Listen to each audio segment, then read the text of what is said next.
We have Japanese. Kaugnay ng pagtatayo Ano? as an issue. Through the economy, as a Philippines. Family was almost wiped out during the battle for the liberation of Manila, killed by the Japanese. And so he was asked by the Americans. He was reluctant to do it. The Americans asked him, please give clemency to the Japanese war prisoners here in the Philippines. And even if he was reluctant to do it, eventually, he was in the hospital in the United States. He announced that we are pardoning this Japanese, so because the Japanese also were sending him different dolls and pleas to, send their Muntinlupa fathers back to Japan. And so he said that despite the fact that I should have resentment against the Japanese, Quirino just made it appear na this will be our future friends. So he granted clemency. I do not know now if that kind of moves in the past would have an effect on issues that came out much, much later against the Japanese. Okay. Dennis, from a lawyer's point of view, Depende kasi kung ano yung nakasulat doon sa ano. Pero from my point of view kasi, at that time kasi, hindi pa nare-recognize yung comfort women. And the 90s kasi, yung exact date na lumabas si Lola Rosa Henson is September 18, 1992. After magsalita ni Nelia Sancho over sa TV. And during that time, doon unti-unting lumabas na meron pala sa Pilipinas. Kasi when I was interviewing them, ang malaking dilema kasi sila, ano sasabihin ng pamilya ko? Ano sasabihin ng pamilya ko na ako pala ay na-rape ng ilang beses during the Japanese time? Ang tagal na pinag-isnipan ni Lola Rosa yan if she will come out or not. And kaya nga yung palagay ko yung number na 190 na yan, mas malaki pa yan eh. Kung lalabas lang yung iba. Kasi during that time, yun yung count eh, namin, nung kino-cover ka siya, ang lumabas lang sa Philippines noon ay 169. Pero malamang mas marami pa yan. Kasi yung iba nga, ang dilema nila is yung ano ang sasabihin nung aking... During that time kasi talagang makikita mo ang tapang-tapang nila. And meron pa nga doon, yung may na-interview pa nga ako na parang inabando na siya ng family niya after niyang lumabas. Kaya nga yung dilema nila is more, hindi lang yung emotional, but yung familial relation nila na naratel. And ang sabi naman ng iba is, mamamatay na lang ako, I'd rather share my what happened to me as part of the Philippine history. And nga, dun sa Japan, nag-testify nga yung mga lolas na binanggit kong name, and siguro magnang tingnan yung kanilang transcript on the abuses committed during the Japanese War. yes, please.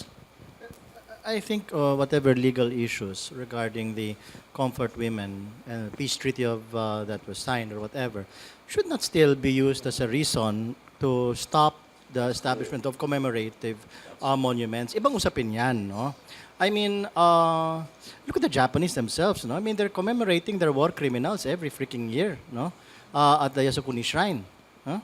So, and I don't think, don't even protest on that, you know. I think we've not even protested that, no. And here they are, you know.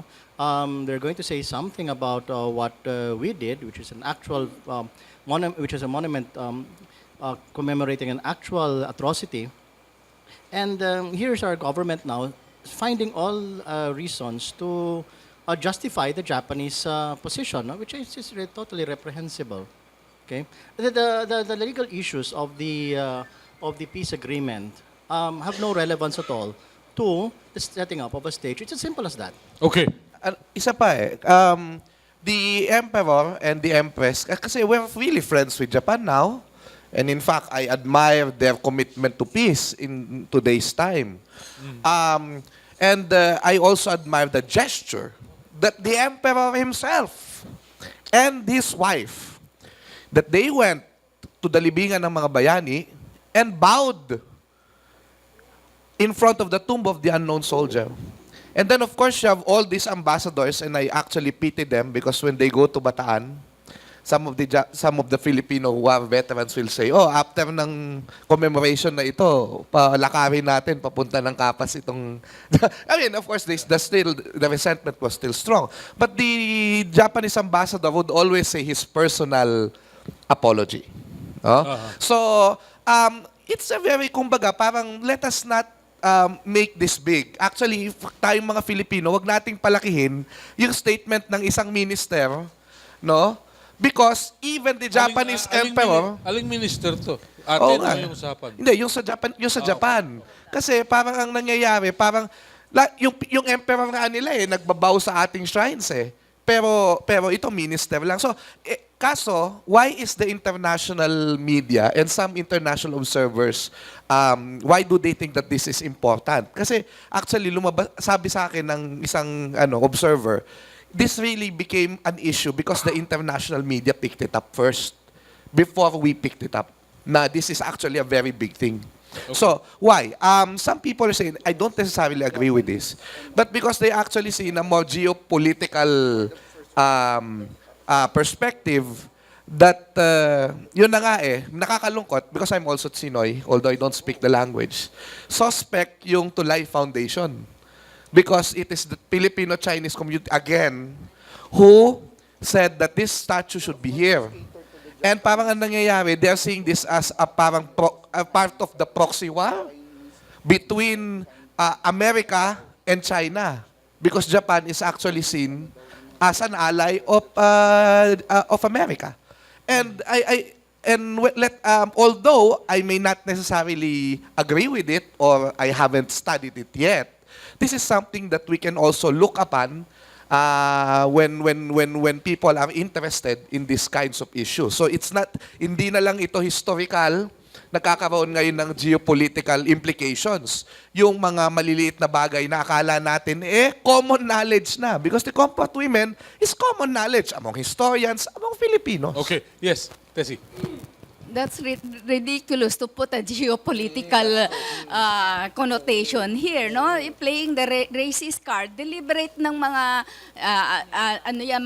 Japanese and Americans who want to distract our attention away from the presence of the statue, no? It's ridiculous to say that maybe it's the China who is behind this. It's ridiculous kasi the Chinese people and we, Chinoys, are condemning why China itself is now downplaying and toning down its condemnation of the Japanese occupation. Pati sila, government. I'm talking about the government, not the people. Which government? The PRC government are toning down. Intramuros, 70th anniversary of the victory of our victory against the Japanese. The Japanese embassy did not attend our exhibits. Last year, 2017, the 75th anniversary of the founding of the Huachi guerrillas. Average age 92 years old. Last hura na nila yan. Mamamatay na sila. The last remaining people from the Huachi. The Chinese embassy agreed to come, but they did not. Zero. Hindi din sila sumilpot. I mean, so it's so ridiculous. You're saying it's a Chinese embassy who supported this statue. Kung yung exhibit nga, kung yung 75th anniversary, hindi nila masuportahan, how much more a comfort woman statue, no? People to people. Government, let them play their government card. No, it's understandable. Japan will question, but tayo, government, we should stand firm on our position that we remember history, we respect, and we honor our comfort women. Let us not shame them all over again. They are already, one foot is already on the grave, the last remaining lolas. No? Yeah. Let us not further shame them. Okay, yes, sister. Ang gusto kong sabihin, huwag tayo magsa-self-censorship. Hindi pa nga tayo inaatake, ano na tayo, umaatras na tayo. Ano bang klaseng gobyerno tayo? I mean, dapat, we are firm at pag tayo ay inatake, we should confront it. Pero ito ang nangyayari, tayo mismo ang nag-censor sa ating sarili. Anong klaseng ano yun? Anong klaseng stand yun? Sabi mo nga, parang wala tayong spine. Spineless talaga. Spine lang? Walang anything. Okay. Buti naman liwanag. Yes, please. Ako, nakakatakot tong historical revisionism, hindi lamang sa Pilipinas, hindi lamang sa Japan, at yung sinasabi even sa China, no? Kasi ang daming wars of aggression ngayon. Ibig sabihin, ina-underplay nila yung wars of aggression at ang epekto nito sa mga tao. At malaking kaya nga itong comfort women issue to ng buong daigdig kasi hindi lang naman ang Pilipinas ang na-involve sa wars of aggression at hindi lang naman ang mga Pilipina na kababaihan ang naging biktima dahil dito sa wars of aggression, sexual victims, so matagal na yan. So maganda nga itong comfort women, sabi ng mga Lila Pilipinas, sabi lang ayaw namin ang susunod na henerasyon ng comfort women, kaya tinitingnan nila parang sinasabi nila na kailangan tayong matuto dito sa nangyari sa amin. Kailangan tayong matuto sa history para hindi natin to ma-repeat. At kaya nga tumitindig sila kung merong mang war of aggression na nangyayari, tinitindigan nila yan, sinasabi nila hindi dapat mangyari yan. Kasi sa tingin nila, yun ang protection natin sa ating sarili at protection yun para sa ibang mga kababaihan na posibleng maging comfort women. Gert, let me ask you. I came across an article which says 211 women received compensation from the Asian Women's Fund. Would you know anything about this? And that there's an atonement from the Japanese people. May kaibahan yung Asian Women's Fund doon sa sinasabing compensation.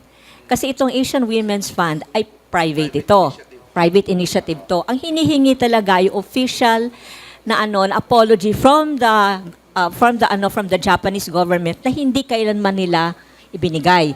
Merong mga minister na nagsasabing, I personally apologize. But it's a personal apology.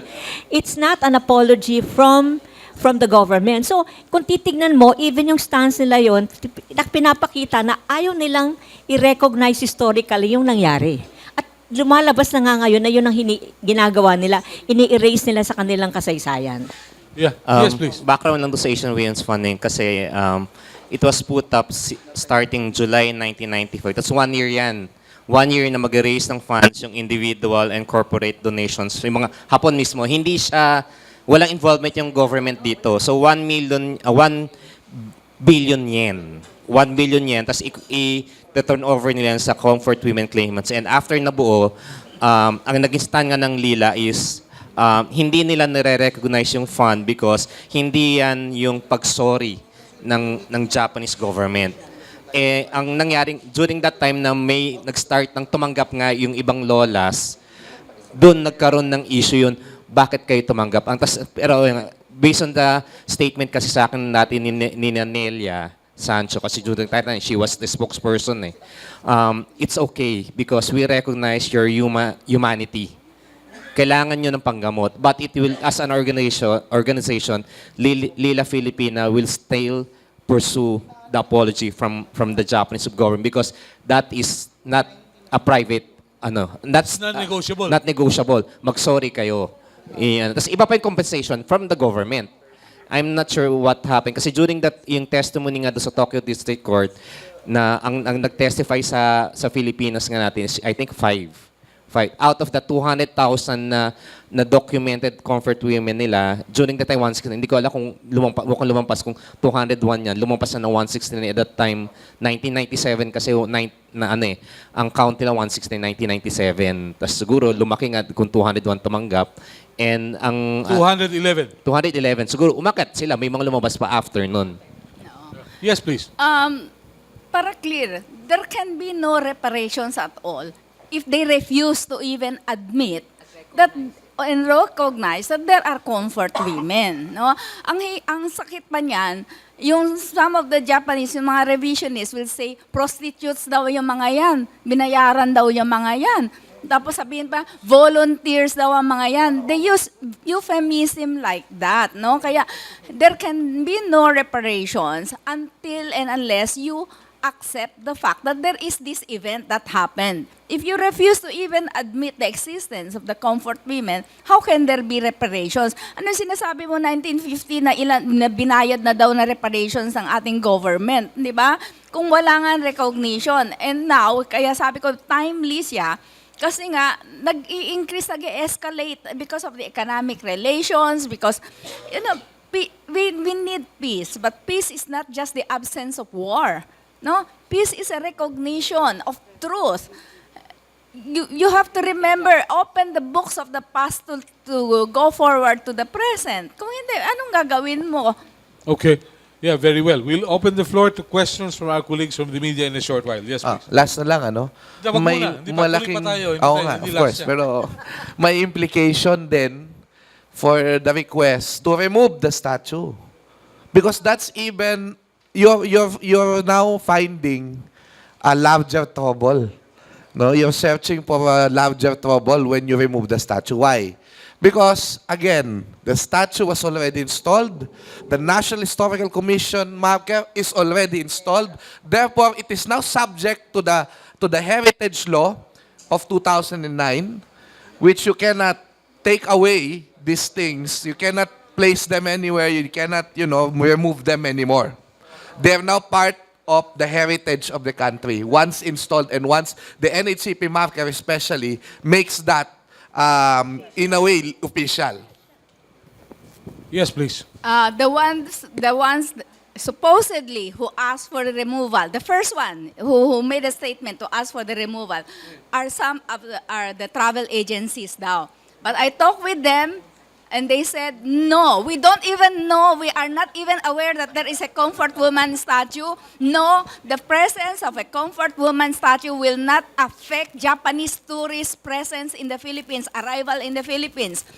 Whether they come or not, it doesn't matter whether you have that comfort woman. So it's ridiculous, no? Sabi nila, it's the tourism people daw. And this is a consultant of our Secretary of Tourism. No? But then, sabi nila, his group of travel agencies. But I called them, some of the members. I said, no, we're not even, nasaan ba yan? Hindi nga namin alam na merong ganyan pala.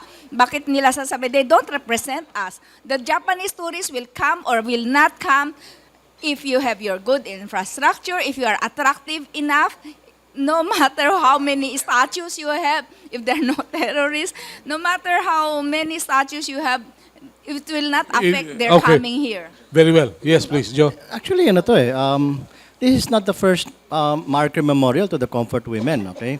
This is a classic example of ultra-conservatives fucking things up, no, in this country, no? Parang You're being a diplomat, huh?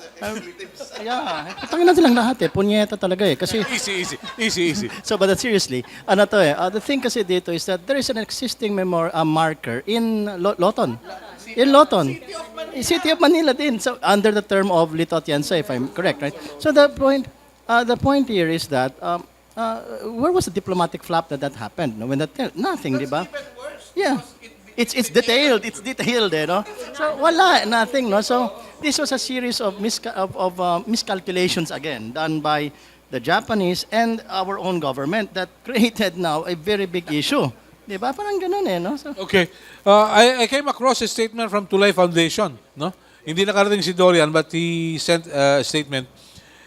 He said, Tulay Foundation is a non-stock, non-profit, non-governmental, private, voluntary organization. It's a foundation for community development, social purposes, and concerns duly organized under the laws of the Philippines that is registered with SEC. The plan to construct a life-size comfort woman statue was launched by Tulay Foundation after its successful launching of the photo exhibit on June 14, 2013 regarding Japanese troops' atrocities during World War II. It comprises 250 blown-up photographs covering mainly the Chinese mainland, Taiwan, Korea, and the Philippines and other Southeast Asian countries. It was launched in partnership with the National Historical Commission of the Philippines, Veterans Federation of the Philippines, WACHI, 48th Squadron, and the Federation of Filipino-Chinese Chambers of Commerce and Industries, with no intention of reviving wounds, but solely to share the atrocities, effects of war, learn from important lessons, forge friendship and peace, and help prevent it not to happen again. The statue was erected after the foundation secured all the necessary permits and approval of concerned government agencies. signed by Dorian Chua. Yes, Tessie?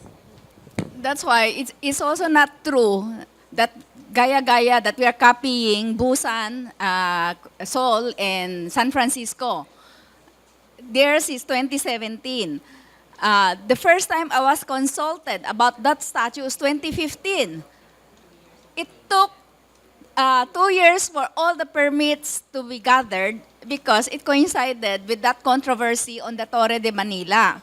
So the city government was afraid. Sabi niya, teka muna, we have a big problem with the Torre de Manila.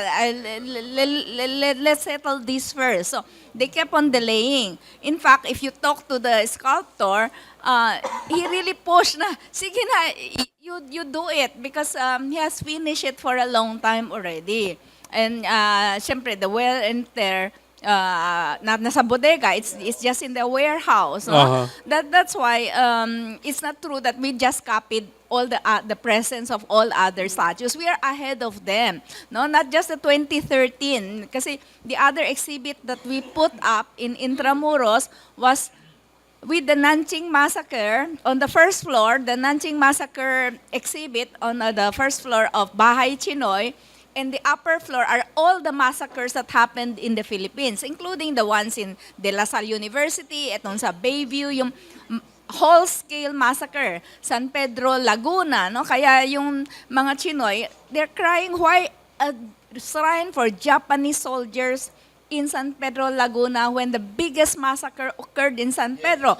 All males, 15 years and above, were gathered by the Japanese and shot one by one. Yung mga survivors are those na tinusok ng bayonet pero hindi umabot sa kanya. No? And that's why...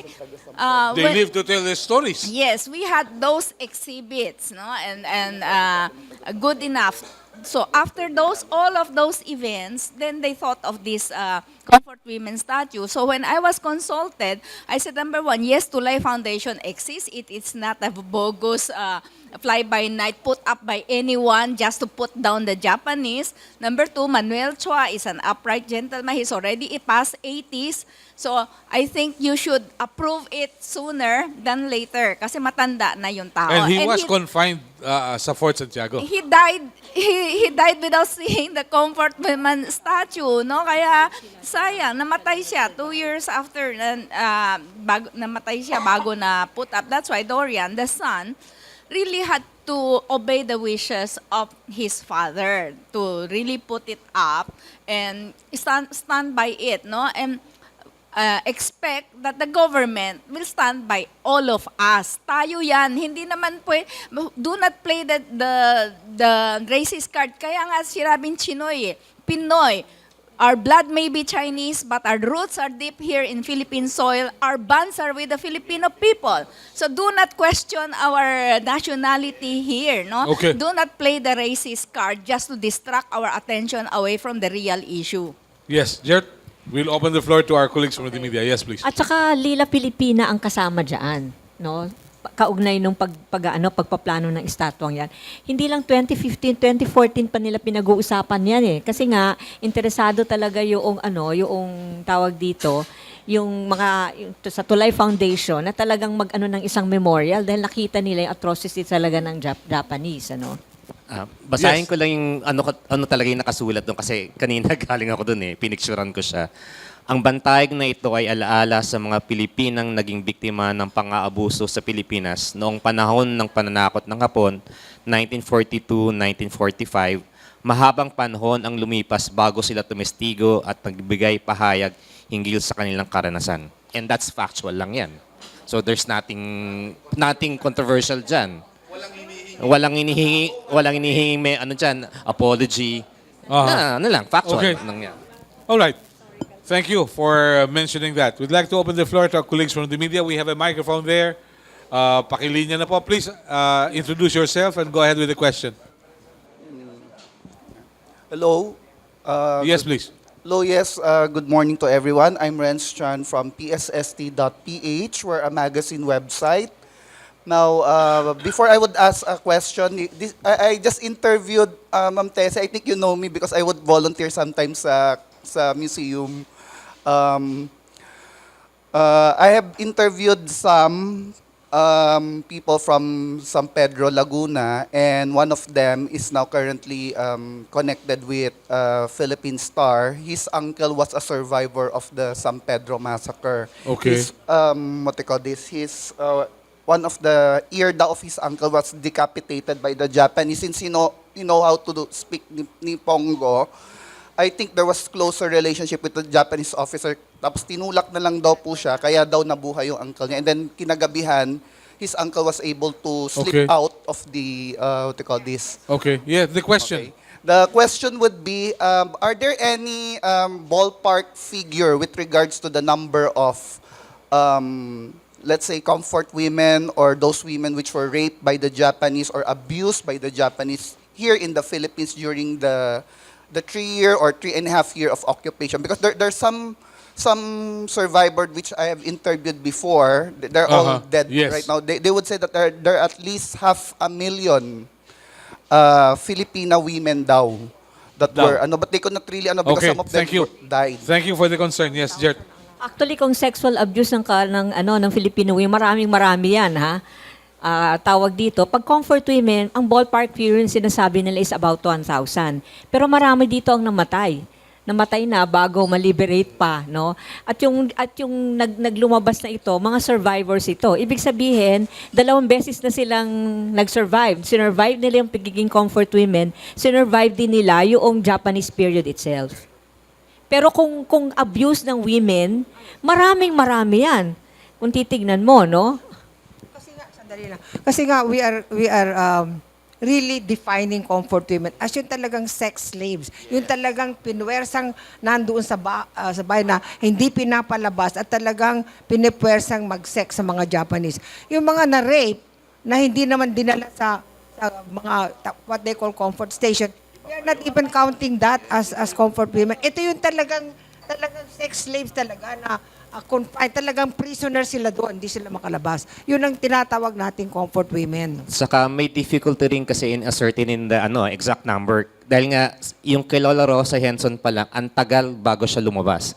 Kasi malaking factor, based on my interview sa kanila noon, malaking factor dyan yung anong kahihiyan na mangyayari sa family ko. And yun nga, the last count na before ako tumigil ng cover sa kanila, 169 yun. And tulad ng sinasabi nila, marami pa silang kakilala pero ayaw lumabas. Kasi nga, yung sa Philippines pa naman natin, ang victim blaming malakas ang ang stigma. Okay. Some time ago, I had dinner with a diplomat from an Asian country. Sabi ko, meron ba kayong ganito? Meron kami, kaya lang hindi lumalabas eh. Bakit? It's our culture. It's our religion. Hindi namin mailalabas kaagad yan. They will take the history to the graves. Parang ganun ang pagkakasabi. Kaya nga 'di ba, if you look in that factor, mukhang hero nga si Lola Rosa because she was the one who inspired the others to come out. Okay. Yes, please. Yes, please. Hindi, final ko na lang, parang what are the two organization na nyo po? Aside from the Lila Filipina. Yung na-cover ko, Oo. yung isa yung Malaya Lolas. Thank you. Yung Malaya Lolas kasi, it came after Lila. After lumabas si Asian Women Fund. Kasi yung mga Malaya Lolas, ito yung parang ayaw nila. Ganun na. Kasi Lila Filipina, marami dyan tumanggap. Tapos yung iba na nagtuloy, Malaya Lolas. I'm not sure if what happened to Malaya Lolas after. Kasi ngayon, Lila Filipina lang naririnig ko eh. Okay. Thank you. Yes, please. Hello, yes, good morning. My name is Alden Monzon from the Japanese newswire Kyodo News. I have several points of clarification, sir. One is on the Asian Women Fund because you quoted before that it's a private sector initiative and not a government. But in their website, it says that it is by the Japanese government. And also the second point of clarification, because you said that you want an apology from the Japanese government, but there are some recorded instances of them giving an apology. In the Asian Women's Fund website, there's a account of the previous Japanese cabinet secretary in 1993, expressing the Japanese government's sincere feeling of remorse and apology to all who had suffered as wartime comfort women.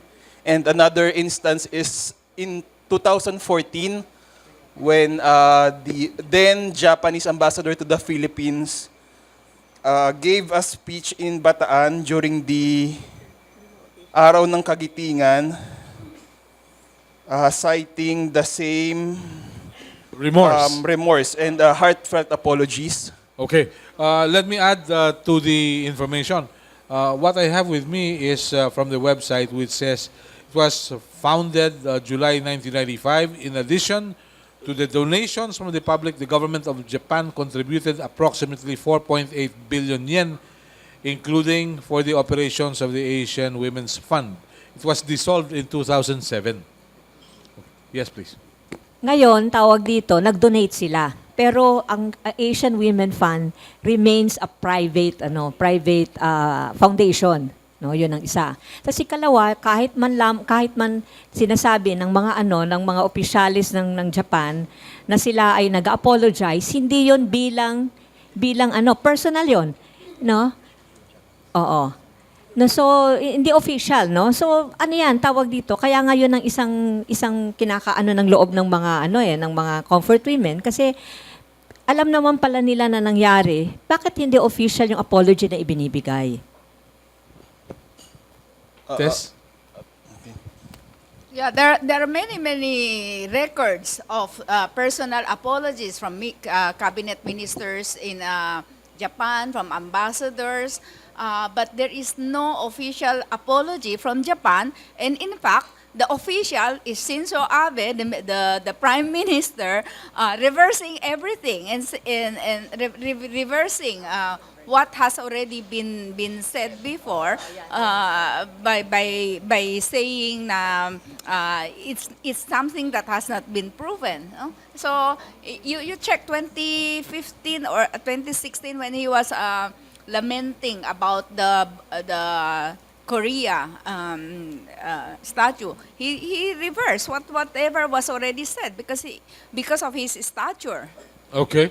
Thank you. Just follow up. So you're saying that it's not an official apology. So do you think the apology should come from the Prime Minister himself? It has to come from the Japanese government, from the Prime Minister, from the Emperor himself, that they have to make an official apology. Much like what happened in Germany. The German government paid for the Holocaust Museum, made an apology to the world, and it was the world who praised them for doing that, no? For their recognition that Hitler killed the 100 million Jews, the 6 million Jews. It was an official apology of the German government. The Holocaust Museum is officially paid for and erected by an official recognition was put by the German government that it happened. This is what we want to see from Japan. Okay. Are you optimistic it will ever happen? Sister, No. why? I think there is hope because there are many young Japanese who are supporting and against the revisionism that is happening. Memorare Manila, look at how many Japanese come here during February 25, the inauguration of the commemoration of the 100,000 civilians killed in Manila during the liberation. How many young Japanese come every year to bow there and they cry. At our Bahay Chinoy Museum, the section on the Japanese occupation, the Chinese guerrillas, the martyrdom of the Japanese guerrilla. When Japanese visitors come to visit, they are in tears, no? Apologizing and recognizing that this happened. And some of the young ones said, among those soldiers who came and killed the Filipinos are our grandfathers. So you have hope as long as you have these people. No? Doon lang sa Okay. section in our Bahay Chinoy Museum. Yes, sister. But they have to make a kind of people's movement like EDSA to persuade, because they are not the emperor, they are not the prime minister. So if they are really serious about it, then they should make a movement to force their government to make the official apology. Yes, Gert. Kung titingnan nga natin itong nangyari, talagang pinuput into the eye of media and even to the world yung comfort women issue na matagal nang hindi pinag-uusapan. Ngayon pag-uusapan na naman siya. So sa tingin ko, maganda din tawag dito na yung matagal na kasing maraming mga tao talaga na na pinapaglaban yan na dapat pagpatuloy yung paglaban, at sa pagpapatuloy lang ng paglaban na ito, makakakuha talaga ng official apology. Okay. Yes, please. Just another follow-up question. Since you touched on before the issue of geopolitical considerations, because we were able to get a bit of information from the NHCP, and it's kind of sad that they're not here in Tulay Foundation to confirm. But the marker that was placed in the statue apparently was requested by a Chinese national, according to the NHCP. Mr. Go Pengxiong is the name that they cited. What can you say about He is not Chinese national. Mr. Go is a Chinese Filipino, Filipino first, but of Chinese descent. No, it is not true. And Go Pengxiong, I don't think is part of the Tulay Foundation. I'm not sure. No, but Manuel Chua is a veteran of the Japanese. He was also imprisoned in Fort Santiago, the one who erected the statue. And I don't know what Go Pengxiong is the head of the volunteer, one Fires of the brigade. volunteer fire brigades. Not the big one, but one of the volunteer fire brigades. When I was one of those consulted by NHCP when they're putting it up, and the question raised, I told them that, I mentioned that Lira Filipina is aware, and many of the women's groups are aware that a monument is being put up, and we are looking forward to it, no? But that was already 2015. I didn't even know na 2014 pa pala, no? That it started 2014. But 2015, when NHCP asked me about those plans, I said yes. It's been on the table for a long time, no? But I didn't know that there's already the drawing, and the Roses, the sculptor, has already been commissioned to do it. Okay. All right. Can I ask one more? Sige. May oras pa naman Okay. Also on the issue of you saying that it shouldn't be a diplomatic concern when the Philippine government makes statements about the comfort women issue, but we also know that Japan is giving more than $1 billion worth of loans for the Philippine government's infrastructure program at a very generous rate of less than 1%. So wouldn't it be understandable that the government would try to downplay this, because from an objective point of view, if you're a financial negotiator, you would try everything to make the possibility of getting those loans at the best or lowest possible rate. Okay. Thank you. Yes, please. Sa tingin ko, ibibigay yung loan na yon kahit na nandyan yung statue Kasi 1% is 1%. Parang business yan Hindi naman, kung business yan, talagang pag-uusapan ay pera. Ano ba to? Umura ulit ako, hindi. Easy. Yung loans kasi, they're supposed to set up infrastructure. Infrastructure in the Philippines benefits also. Saan nagpunta yun? Where'd it go? Ayun. Ano to? it also benefits Japanese business, okay? We have an influx of Japanese businessmen here, okay? And like I said a while ago, dalawa ang Japanese, you have the geopolitical aspect, which is containment, national security, or whatever, vis-a-vis China, and so on and so forth, you know. And of course, you have their economic interests here also.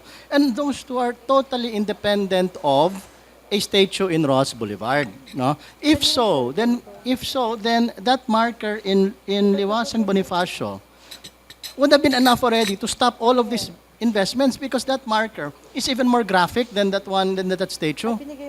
You know? In terms of the comfort women, the issue, no? Kung yun lang, no? So consistency for consistency's sake, no? So like I said, this is a Keystone Cup type of brouhaha that was created by a bunch of ultra-conservative politicians in Japan and some amateurish diplomats on our side. I didn't get that.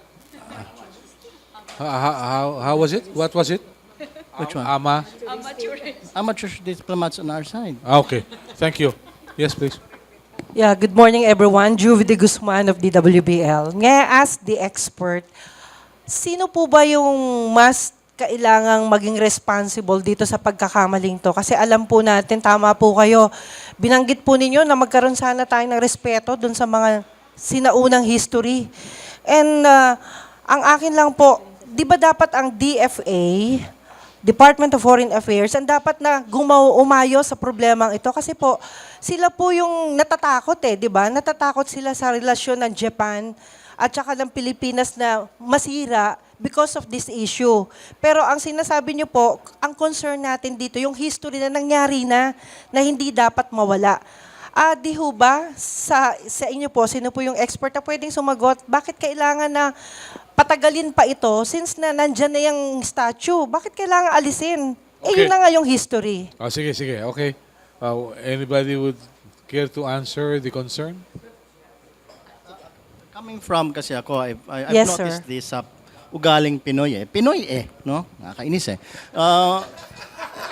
Pinoy tayo, di ba? Easy. Easy na naman tayo. Kasi ang problema ng Pinoy, hiya. Paano ba sabihin hiya tumbong sa Hiya na yung subservience. It's not subservience. Yung nahihiya ka or whatever, no? Like ako, no? Pupunta akong korehidor every Opo. year, no? Kasi nga, kailangan kong kasama sa mga advocacies ko yun, no?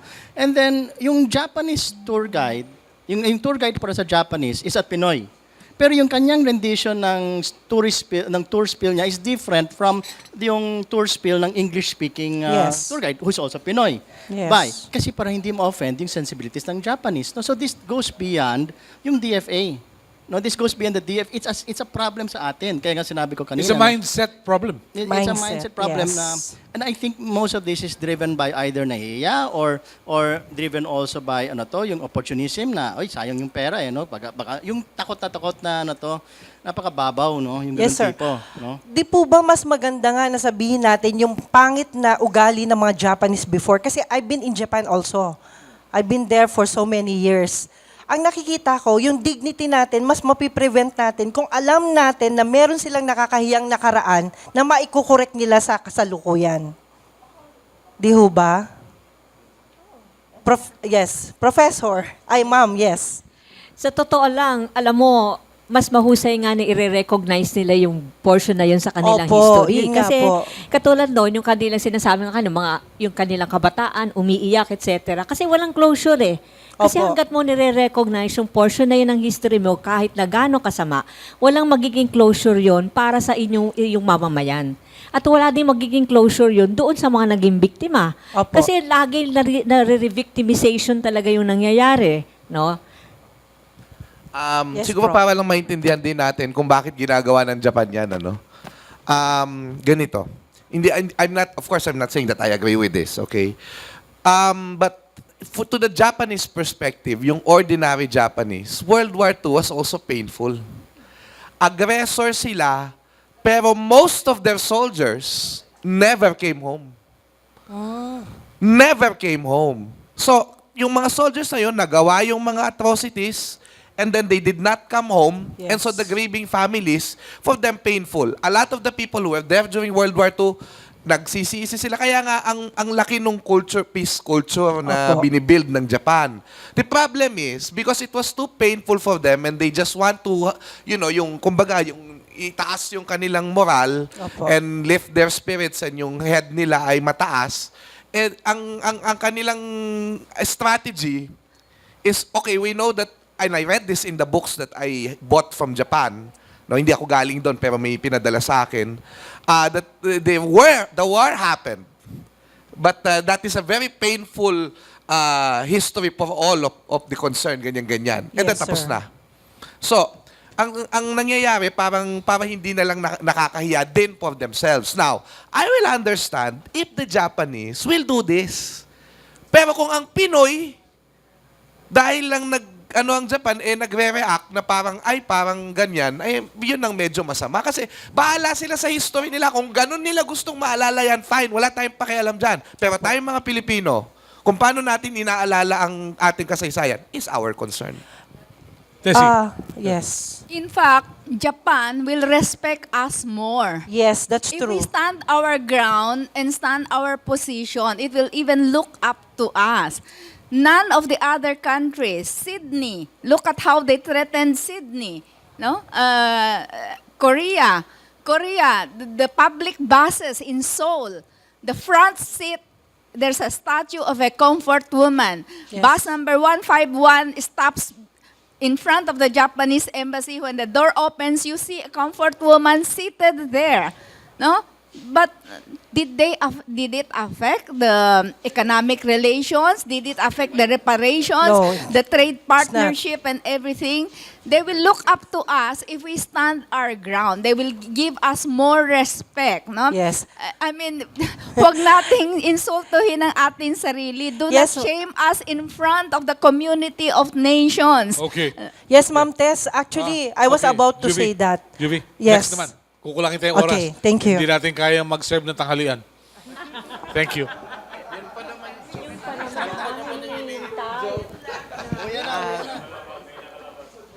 Good morning. I'm Ellen Cruz from Tokyo Shimbun.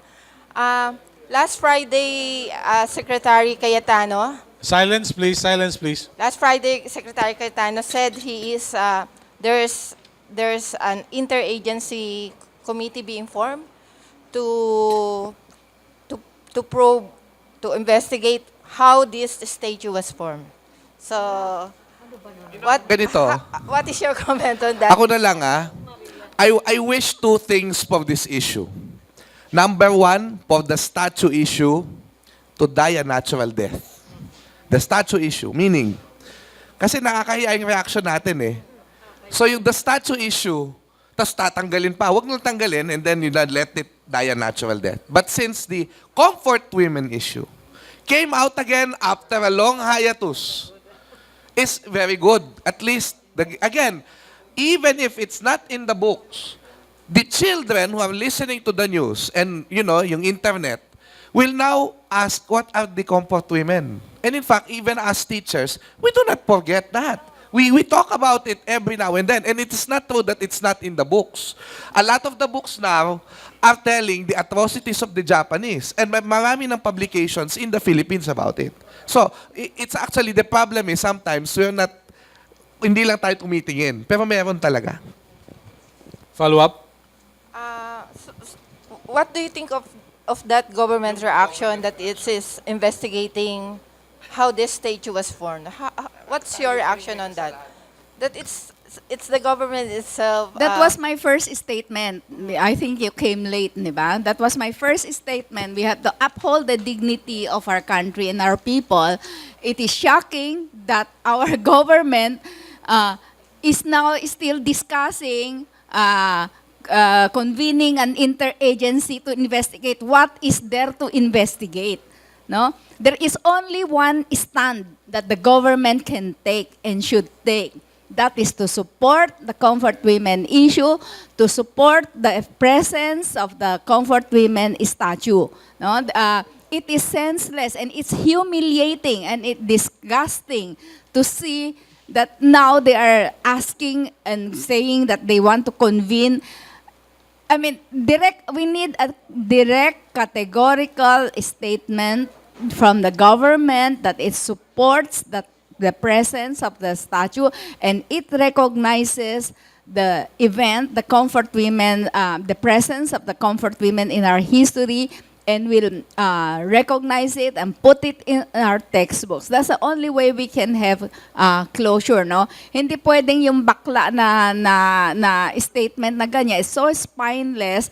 And before you came, I said, what a waste of our national Philippine State University education that we cannot even stand up for something like this. Bakla in the old meaning. Tsaka muna, liwanagin natin. Hindi ko kaya masyadong sexist yung statement niya.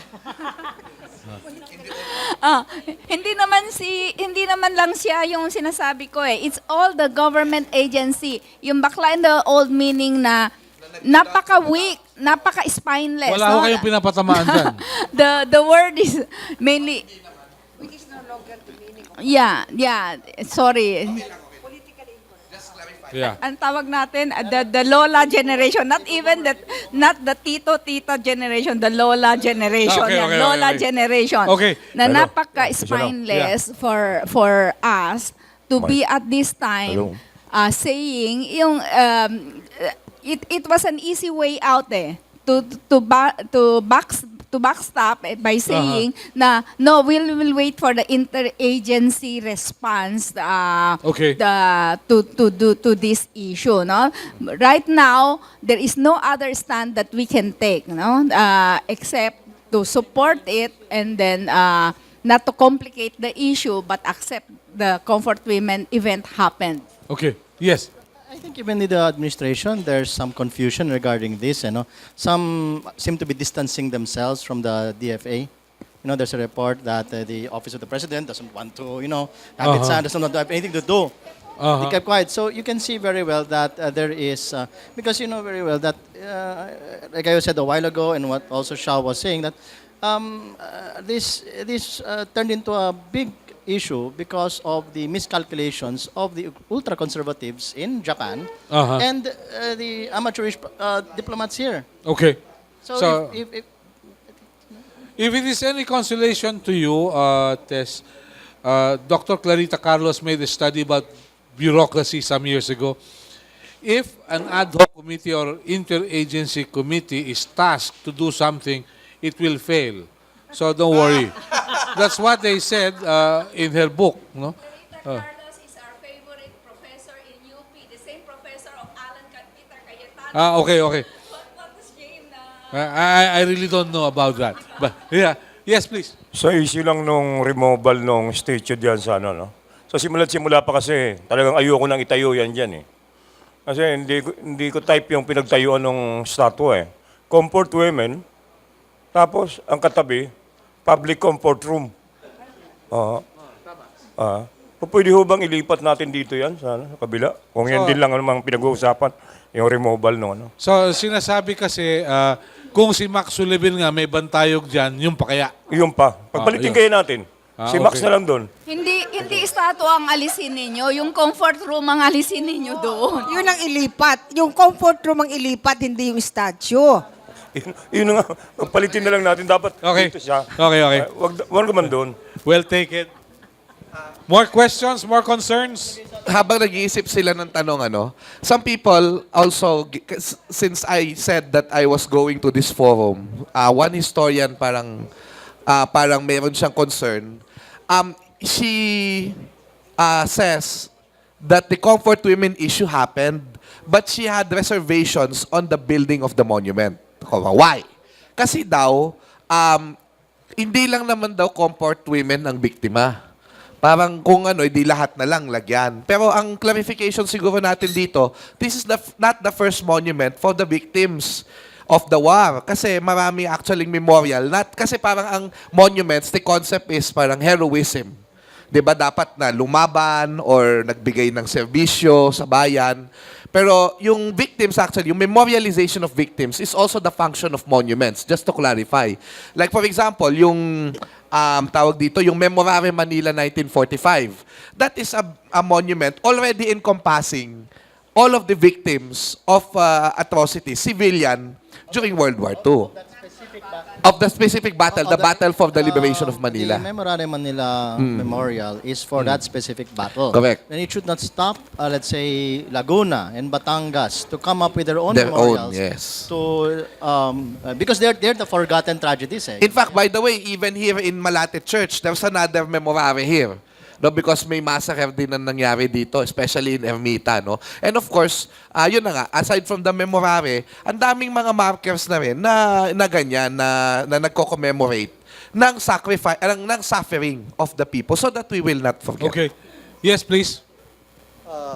Correction po. Good morning po. Victor Salongas kay Jubit Guzman, DWBL po. Opo. Kasi po yung mga lumusob na mga soldier, hindi naman po lahat yun Japanese, kundi meron po kahalong Koreano.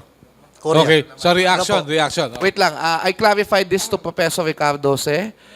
This is not true.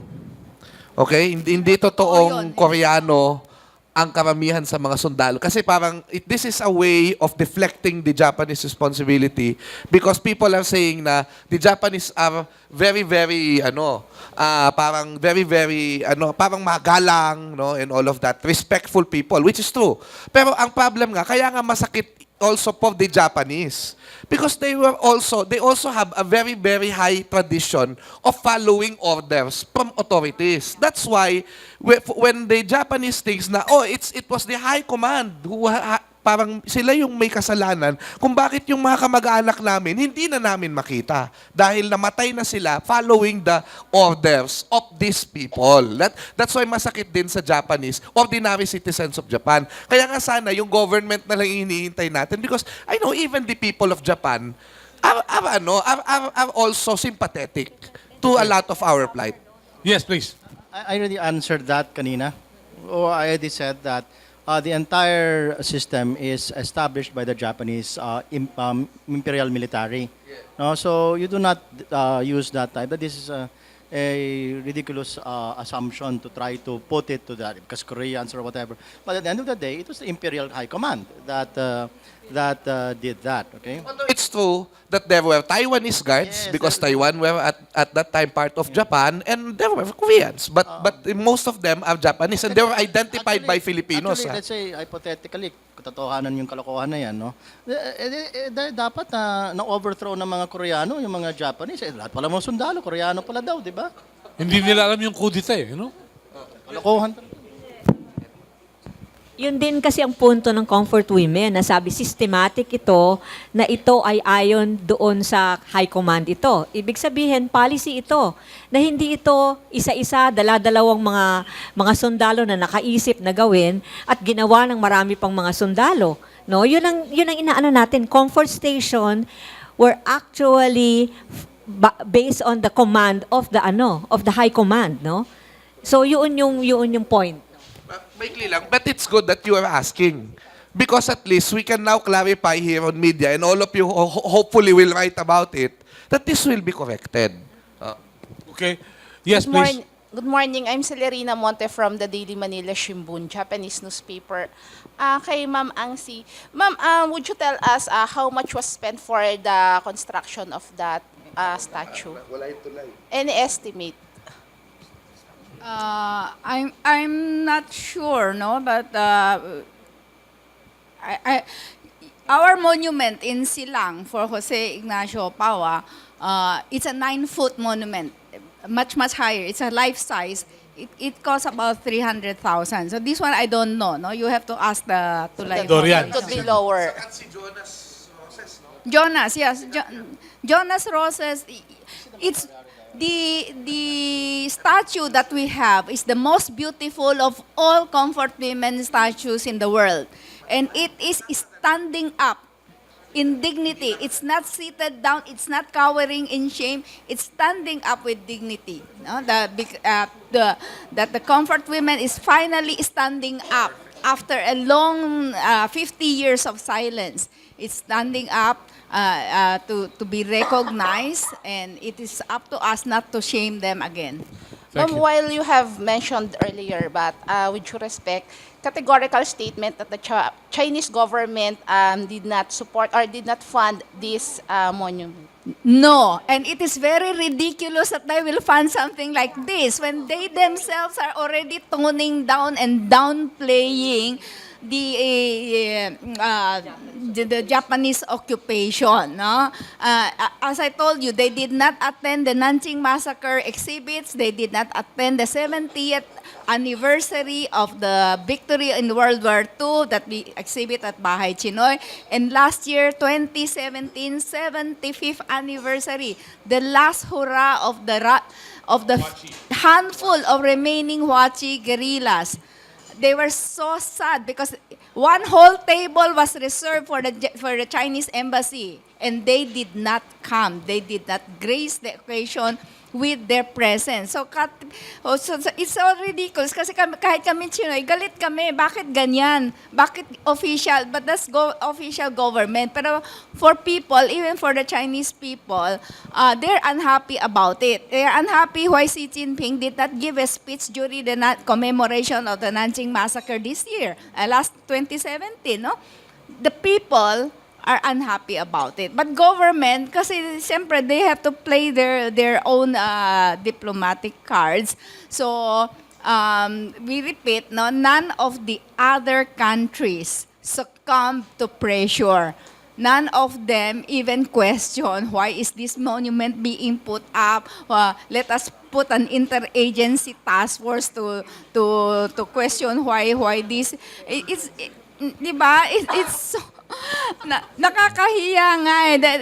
Don't shame us in the community of nations. So we Filipinos are not like that. Kailangan naman tumayo tayo talaga ng diretso at taas noo. Last question. Yeah. The Chinese, Yes. The Chinese were silent, no? The government was Pakilapit na po silent. sa mikropono. Tayong ingay, no, na defending our own government. It's very noisy in defending pa the Japanese. The other countries just remained silent. That's a problem, no? Okay. Last question po from my end. Late last week, presidential spokesperson Harry Roque mentioned that he did not give any categorical statement regarding the fate of the statue, and he mentioned that it's up to Mayor Era, up to the city government of Manila to whether they want to remove that or what. Have you ever gotten any assurance from the city government that they would not remove that statue?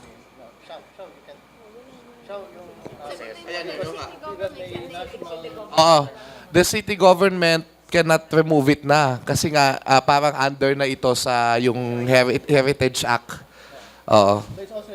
It's beyond also the control also of NHCP because The NHCP cannot do anything about it because it's again they were only consulted with the marker.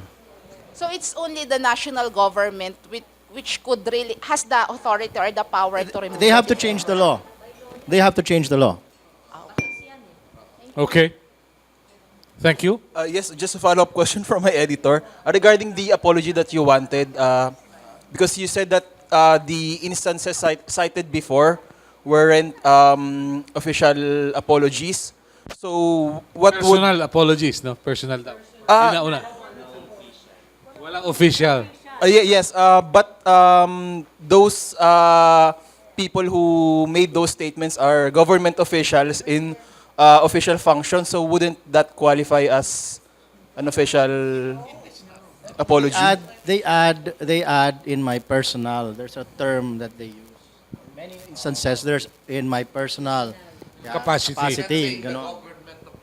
It's like skirting. It's also just like that fund that was set up. You know, the Japanese government will skirt everything, make this like a private organization is doing that. So they skip responsibility. While at the same time, they change the historical perception, the historical accounts of World War II. No, you have to look at that. No, hindi yung sa we're the ones who are doing the problems here. You have always to take into consideration that the Japanese educational system is distorting the historical truth, okay? And you have conservatives in the Japanese government who don't want to change that, okay? So as much as possible, whatever we do here, it ends up in Yes. So can you tell us what would make it an official statement for you? Because the Japanese government and you guys might have different interpretation of what official means. So, like, do you want it to come from the government and say that it's from the Japanese government and then in official writing? Can you qualify, ma'am? Sinabi kasi official statement, sasabihin na yung gobyerno ng Hapon mismo ang nag-apologize. Hindi sasabihin na ako bilang isang tao ay nag-apologize. So yun. Pwede pa nilang gawing in written yan o pwede nilang gawin verbally. Ano? So yun yung hinihingi actually. And you don't have a situation wherein another prime minister will backtrack, no? Kasi nagba-backtrack sila no? They backtrack on their statements, no? Lalo na ngayon, you have the rise of conservatism in Japan, driven by all of these people in the Japanese government now who have funny perceptions or strange perceptions of wartime. Yeah. That's Sister. why I think it has to be official with the official seal written para nga hindi masasabi ng Para hindi susunod. atras abante. Hindi ganun. pwede talagang official seal with everything. Talagang may ceremonias pa dapat. Thank you very much. Zian Ambrosio, I guess, has some questions. Okay na? Okay, answered na? Okay. From our colleagues from the Chinese media, Ernest and company? Okay. You can ask in Chinese and the answer will be in Chinese. Okay? Please. Yes. I have a question. You just mentioned that you don't worry that the local city government and the national government will remove the statue, right? Not yet. So do you worry that in the future the local city government or the national government will order to remove the statue? Once again, they will have to take into consideration the law. There is a law that governs monuments, especially with markers of the National Historical Commission, because these markers act as official preservatives, preservation symbols. Thank you very much. Yeah. So that's a thing. So if they try to remove the statue, then it will result in more publicity. Okay, more controversy, more agitation, and more. It will boomerang on Japan itself. Okay, this is not going to be good for Japan. Dennis. Since there's a law protecting the marker now, they have to go to the official judicial process. They cannot just remove it until the court says, okay, remove it because it is against the law. Okay. So they have to go to the legal procedure. Yeah. It's going to be a PR disaster for Japan, simply put. Okay. And, all right. How do you look at the situation, let's say, several months from now? What do you foresee? Ano nakikita nyo sa relasyon ng Japan at Pilipinas dahilan sa bantayog na ito at sa issue ng comfort women? Yes, attorney. I think it will not affect naman because andahin, tulad sinabi nila, all over the Philippines, we have different yung mga rebulto na ganyan. And yun nga, mas detailed pa yung nasa Loton. So, I'm not sure why they're making a fuss dito sa ano na to. And it's just statement of fact. Merong mga nagahasa, may nangyaring abuses. And there's nothing in there asking for apology. It's just a statement of fact. So, you cannot erase history. Okay. Ganun lang siya. Thank you. Xiao. In 8 months ba? So let's say 8 months. until 2022. Well, ideally, the issue on the removal of the monument will die down, hopefully, and but I hope that we still talk about the comfort women in the classroom. And also, I would like to propose here how to talk to Japanese, especially tourists, when we talk about the war. Kasi ang nangyayari, parang kinsin-sanitize nga natin. But this is, I have experience on touring these tourists. So, and when we have Japanese tourists, what I just say, na, you know, we recognize your pain, your families, your soldiers did not come home, but this is our perspective of history. This is what happened on our end. And pagka pinagsama mo yung dalawang yun, so, okay, pain kayo, but this is what your soldiers did to us. there's more understanding that comes out. When we confront issues, even in the tourism sector, in the tour guides, when we confront these issues, mas may understanding. Lalabas yung Hapones na turista, mas filled yung kanyang understanding na, eto nga kami yung ginahasang bansa. Pero ito pa rin ang pagtrato nyo sa amin. Mas maganda yung magiging experience. So, let us just be truthful. Always say the truth. Yun lang ang keyword dito. Yes. Joe. What's the question? After everything, what will happen? In terms of 2019 elections na pinag-uusapan by that time. Wala na yan.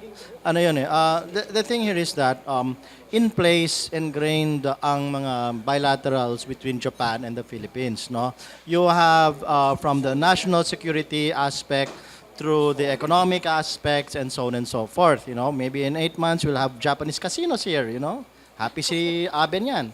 No, so those are the things. Those things will not disappear on the say-so of the foreign secretary or of ultra-conservative Japanese bureaucrats. Okay? Thank you. Gert, mula sa Gabriela. Naku, talagang magko-continue yan. Kasi meron ng mga agreements na nandyan. Ibig sabihin, yung mga agreements na yan ay babaguhin, na mahirap nang gawin talaga. At tama na after 8 months, ang pag-uusapan na eleksyon, ngayon nga lang pinag-uusapan na ay charter change. Di ba, Constitutional Convention, pinapag-usapan na train, maraming mga issues na nandyan. Pero ito, sa totoo lang, mahusay din na pinag-uusapan natin itong comfort women kasi hindi lang naman natin pinag-uusapan ng comfort women, pinag-uusapan natin ng historical revisionism. Pinapag-usapan natin ang tungkol sa subservience ng ating pamahalaan doon sa mga foreign governments. At pinag-uusapan din natin yung paano ito nire-victimize yung mga hindi lang comfort women, kundi tayo mismo bilang Pilipino. Kasi marami sa atin ang merong mga kamag-anak. Hindi, lahat tayo may kamag-anak na nabiktima ng Japanese time. No? So, lahat ng ito, kailangan natin bigyan ng pansin. At syempre, sabi natin, dapat itayo natin ang ating dignidad bilang mga Pilipino. Na kahit na hindi pa sinasabi sa atin na alisin ang monumentong yan, sinasabi lang na may protesta, kaugnay ng pagtatayo ng monumentong yan, ang ating sinasabi kagad, alisin siya. Aha. Nervyoso, ganun. Nauna pa. Nauna pa tayo. Tessie, si sister ang huli magsasalita. Economically, if we... Yeah. Okay. Diplomatic economically, business as usual. If we let our position stand, let the comfort women statue stand. But if there is somebody who really in hour of weakness, even pronounce that they will remove the statue, then it will be something else. It will be really a big diplomatic furor will happen. Now, as of now, it will be business as usual. Nothing will change. But what we ask now is for the government to make a categorical statement to pacify everybody that it will support the comfort women statue and that it will keep it intact, keep the intact. And for the tourism, let the tourist guides be educated and be trained better to respect our history and also to allay the fears of everybody that it is not true that Japanese tourists will take the comfort women statue as an issue and not come here. No, walang mangyayaring ganyan. It will be business as usual because they need us more than we need them. Okay. Siguro, Tess, magsisimula tayo sa Intramuros dahil marami nagpapadyak doon na tourist guide na tinuturo yung Jollibee doon daw kumain si Jose Rizal. Yun maganda ron eh. Yes, sister. 8 months from now, ang tingin ko nga, this is something na hindi naman makakapagbago ng mga economic agreements, ganyan. Kasi sila puro pera lang naman ang pinag-iisipan nila dyan.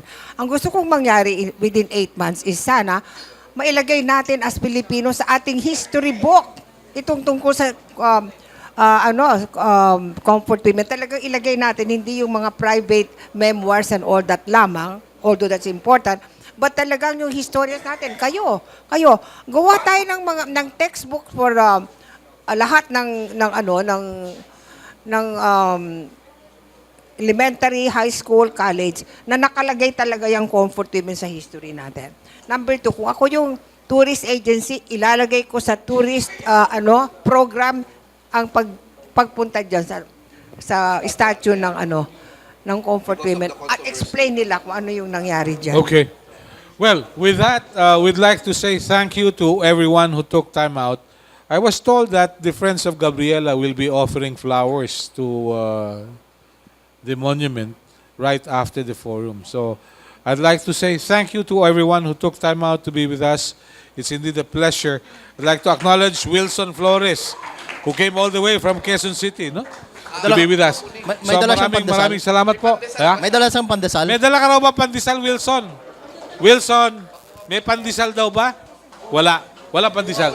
Okay, so thank you very much.